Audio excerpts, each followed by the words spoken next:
मुद्दा राष्ट्र की सीमाओं की सुरक्षा से जुड़ा हुआ है और जो क्लीन चिट प्रधानमंत्री नरेंद्र मोदी जी ने 20 जून 2020 को चीन को दी थी, उस क्लीन चिट की धज्जियां उड़ा दी गई, इसी हफ्ते उड़ा दी गई। और वो धज्जियां किसने उड़ाई? जो डीजीपीज और आईजीपीज की मीटिंग हुई थी अभी, उस मीटिंग में एक रिसर्च पेपर पुलिस अधिकारियों ने ही पेश किया था। और उस मीटिंग में कौन कौन मौजूद थे? उस मीटिंग में मौजूद थे अजीत डोभाल साहब, गृह मंत्री साहब और आला अधिकारी, सुरक्षा और गृह मंत्रालय से जुड़े हुए आला अधिकारी उस मीटिंग में मौजूद थे। उस मीटिंग में जो रिसर्च पेपर पेश किया गया और चौंकाने वाली उसमें एक बात थी कि पूर्वी लद्दाख में जहां एलएसी है, 65 पेट्रोलिंग पॉइंट्स हैं, ऐसे पॉइंट्स हैं जहां हम गश्ती करते थे, गश्त लगाते थे हमारी सेनाएं, हमारे सुरक्षा बल। उन 65 में से अब 26 हम गंवा चुके हैं।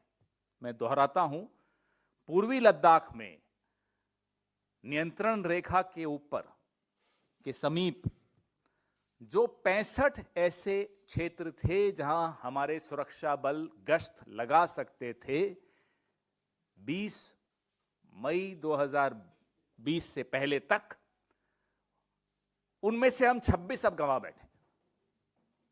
चीन के कब्जे में जा चुका है। अब वहां हम गश्त नहीं लगा सकते। इससे ज्यादा और स्पष्ट कुछ हो नहीं सकता।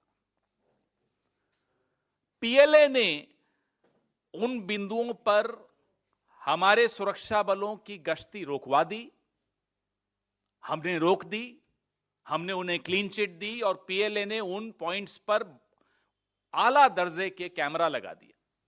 उन कैमरा से वो हमारी दिशा में देखते हैं, स्पष्ट तौर पे देखते हैं कि हमारे यहां क्या मूवमेंट्स हो रही हैं। और तो और रेबो नाम की एक कम्युनिटी है जो अपने भेड़ बकरी चराने वालों की कम्युनिटी है, जो सदियों से वहां अपने जानवरों को चराते हैं। अब वो वहां नहीं चरा पाते हैं अपने जानवरों को। हम ही उन्हें रोकते हैं कि अरे साहब, आप जानवरों को वहां ले जाओगे तो चीन कैमरा से देख लेगा और आपत्ति करेगा। हमारा चरागाह, हमारे लोग हमारे पशुओं को चराने ले जा रहे हैं, अपने इलाके में चराने ले जा रहे हैं और हम ही उन्हें रोक रहे हैं। मत ले जाओ, चीन को बुरा लग जाएगा। यह है नरेंद्र मोदी जी की चीन से रिश्ते। बार बार दोहराना पड़ते हैं, रोज नए उदाहरण लाते हैं हम आपके सामने। हम क्यों बार बार संसद में इस पर चर्चा करना चाहते हैं और इन रिश्तों को उजागर करना चाहते हैं? जो खतरे हमारी सीमाओं के अंदर आ गए हैं, उन खतरों को उजागर करना चाहते हैं। लेकिन मोदी जी नहीं चाहते कि हम इनको उजागर करें। यह खानाबदोश समुदाय है रेबोस, जिसके बारे में मैंने आपको बताया। अब क्योंकि स्थानीय समुदाय है, तो जो सुरक्षा बल हैं, जब उन्हें रोकते हैं कि साहब चरागाह नहीं है, यहां मत लाइए इनको जानवरों को, तो सुरक्षा बलों से उनके रिश्ते खराब होते हैं। तो उस रिपोर्ट में कहा गया है कि सुरक्षा बल अब सिविलियन कपड़ों में जाकर वहां रोकते हैं उन्हें कि यहां मत आइए, क्योंकि चीन को पता चल जाएगा। क्या पता चल जाएगा? कि मैं अपने ही घर में अपने ही पशुओं को घास चरने नहीं दे पाऊंगा, क्योंकि पड़ोसी को बुरा लग जाएगा। ये क्या रिश्ता है आपका इस पड़ोसी से? तो पीएलए की आपत्ति से हम इतने घबरा जाएं, हमारी सरकार इतनी घबरा जाए, अपने ही चरागाहों को पर नहीं जाने दें और नए नए बफर जोन्स बनाते चले जाएं। जब डीएस्केलेशन का दौर होता है, जब सैन्य स्तर की वार्ताएं चल रही होती हैं, तो डीएस्केलेशन का एक दिशा में कुछ कदम उठाए जाते हैं। उस दौरान नए बफर जोन्स बन जाते हैं। बफर जोन का क्या अर्थ हुआ?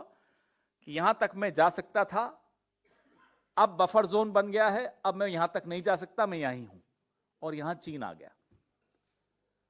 तो एक एक इंच करके चीन घुसता चला जा रहा है, हम आंख मूंदते चले जा रहे हैं, हम जिसको अंग्रेजी में कहते हैं डिनाइबिलिटी, हम डिनाई करते चले जा रहे हैं। नहीं साहब, आ ही नहीं रहा चीन। तो हमारे सवाल हैं, फिर से दोहरा रहे हैं, नए सवाल हैं, नए तथ्य सामने आए हैं, इसलिए नए सवाल हैं कि मिलिट्री टॉक्स के 17 राउंड हो गए हैं, उसके बाद 3 साल बाद भी हमने यथास्थिति बहाल क्यों नहीं की? Why have we failed in restoring status quo ante as on 20th May 2020, despite 17 rounds of military level talks with China? Number 2, DGP स्तर के पेपर में अति संवेदनशील मुद्दे उजागर हुए हैं। क्या मोदी सरकार देश को बताएगी कि भारत के आधिकारिक भूभाग में चीन कितना अंदर तक आ चुका है और हमने क्यों चीन के हवाले कर दिया वो आधिकारिक भूभाग हमारा? क्या देश को बताया जाएगा? किसी स्तर पे बताइए। संसद में चर्चा की हम मांग कर रहे हैं, फिर से दोहरा रहे हैं, सत्र शुरू होने वाला है। क्या मोदी सरकार इस अवैध कब्जे पर चर्चा होने देगी इस बार संसद में? और इससे क्या होगा? मोदी सरकार के हाथ मजबूत होंगे जब विपक्ष और सरकार एक जुबान में चीन को आंखें दिखाएगा, एक जुबान में सवाल पूछेगा चीन से, दबाव चीन पर पड़ेगा। क्यों नहीं चाहते मोदी सरकार कि चीन पर दबाव पड़े? क्या मजबूरी है? आपकी क्या दोस्ती है चीन से? आप 17 बार मिलते हैं, मिलिए। आप झूला झूलते हैं, झूलिए। आप उनको नारियल पानी पिलाते हैं महाबलीपुरम में, पिलाइए, 2 बार पिलाइए, हमें कोई आपत्ति नहीं है। लेकिन हमारे भूभाग पर चीन कब्जा करता चला जाए, आप चीन को आंख दिखाने की बजाय उन लोगों को आंख दिखाएं जो आपसे ये सवाल पूछें चीन पर। हमें आंख दिखाना बंद कीजिए, चीन को आंख दिखाना शुरू। खबरों से खबरदार रहने के लिए चैनल को सब्सक्राइब करें और प्रेस करें बेल आइकन।